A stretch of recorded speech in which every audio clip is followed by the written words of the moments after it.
Okay, let's talk about something most of us, let's be honest, have had to endure: compliance training. But what if we've been looking at it all wrong? I mean, what if we could transform that annual chore into a powerful, strategic asset for your business? Today, we're going to explore just that. First up, let's get real about why it has such a bad reputation in the first place. A necessary evil? Yeah, that really hits the nail on the head for a lot of people, doesn't it? Let's talk about why most compliance training totally misses the mark. I mean, if you had to pick one word, just one, to describe those mandatory courses, what would it be? For so many people, it's this one: boring. You know the drill, right?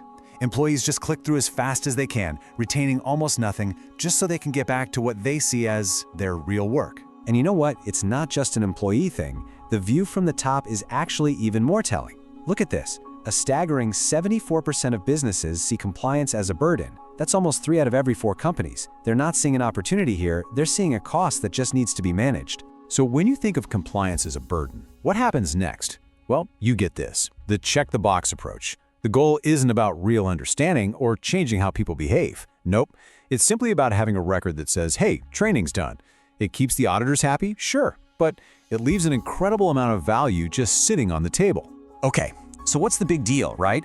I mean, if everyone's just checking a box, what's the worst that can happen? Well, the high cost of neglect shows us the real risks. And believe me, it's way more than just a slap on the wrist. Let's get right down to the numbers, because this is where it gets really stark. On average, the cost to just get compliance right is about $5.5 million. But the cost of failure? Whoa, we're talking almost $15 million. That is a massive difference. Yeah, you're seeing that right.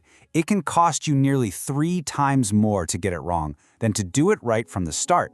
And think about this, that number doesn't even begin to cover the hidden costs. I'm talking about business disruption, lost productivity, and the huge cost of trying to rebuild customer trust once you've lost it. That's the stuff that can really sink a company. And look, if you're thinking these are just abstract, theoretical risks, think again.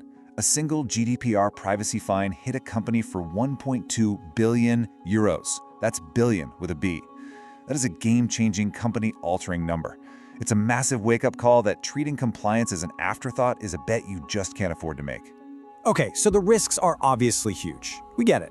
But this isn't about running scared. The real question is, how do we move beyond that fear and actually turn compliance into a genuine strategic advantage? Well, it all starts with a huge mindset shift, moving from obligation to opportunity. This right here is the pivot point. It's the difference between 2 completely different worlds. You've got the old check-the-box approach, reactive, obsessed with cost, and let's face it, a total chore. And then you have the strategic approach, proactive, focused on creating real value and baked right into the company culture. It's the difference between we have to do this and we get to do this because it makes us better. Good compliance is good business. It sounds simple, but it's so incredibly true.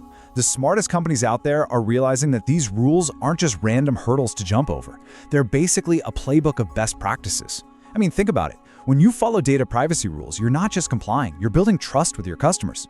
When you follow safety rules, you're protecting your people and keeping the whole operation running smoothly. It's a win-win. And the good news is, leadership is really starting to get it. Check this out. Almost 3/4 of executives now believe that solid compliance actually improves how the public sees them, and more than 40% are making it a top training priority.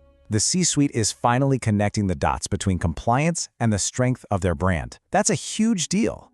So this strategic approach isn't just about having a thicker binder of policies on a shelf somewhere. No way. It's about building your best defense from the inside out. It's about creating a culture that acts as your primary shield. And the real goal of truly great training is to build a speak-up culture. What does that mean?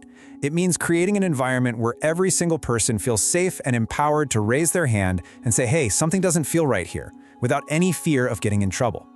When you do that, you turn everyone, literally everyone, into a guardian of the company's integrity. They become your early warning system. I absolutely love this way of thinking about it. Compliance isn't a medicine you take when you're sick, it's a vaccination for your business. It proactively builds up your company's immune system, making you more resilient to those ethical lapses or costly mistakes that can completely sideline your competitors. It's a combined early warning system and immune response all in one. And just so you know, this isn't some niche pie-in-the-sky idea. A whopping 95%, that is nearly all of compliance professionals, are already working to build this exact kind of culture. A culture where compliance isn't just siloed in one department. Nope, it's distributed across the entire workforce because it's everyone's responsibility. Now, this is where it gets really exciting, because when your internal culture is that strong, the benefits start to radiate outward. This is where you gain the compliance edge, where it stops being just a shield for defense and becomes a sword you can use to win in the marketplace. Just let this number sink in for a second. In today's market, trust is basically currency. And a stunning 87% of consumers say they would stop doing business with a company if they had doubts about its security and compliance. That's almost 9 out of 10 of your customers. Gone. Just like that. One mistake can wipe out years of hard work. And that's exactly why a strong compliance record, with certifications like ISO or SOC 2, isn't something you just stick in a filing cabinet for auditors. No, you should be shouting it from the rooftops. It's proof of your commitment. It is, quite literally, marketing gold. Imagine being in a competitive bid, being the one company that can prove its compliance is rock solid. That's not just a bonus. That can be the one thing that wins you the entire deal. So the big question is, how do you actually make this happen? Well, here are 5 best practices that can get you there. First, stop with the one-size-fits-all stuff. Tailor the training to what people actually do every day. Second, use real-world scenarios. Nobody learns from dry legal text. Make it concrete. Third, make it interactive. Think quizzes, discussions, anything but boring slides. Fourth, leverage microlearning, short, bite-sized lessons that people can actually absorb. And finally, you gotta monitor and reward. Track progress and celebrate the people who are leading the charge. Which brings us to the one question you should be asking yourself. Right now, is your compliance training just a checkbox, or is it a catalyst? Is it something you endure, or is it something that's actively building a stronger culture, earning deeper trust, and driving real success for your organization? Ultimately, the choice and the incredible opportunity is all yours.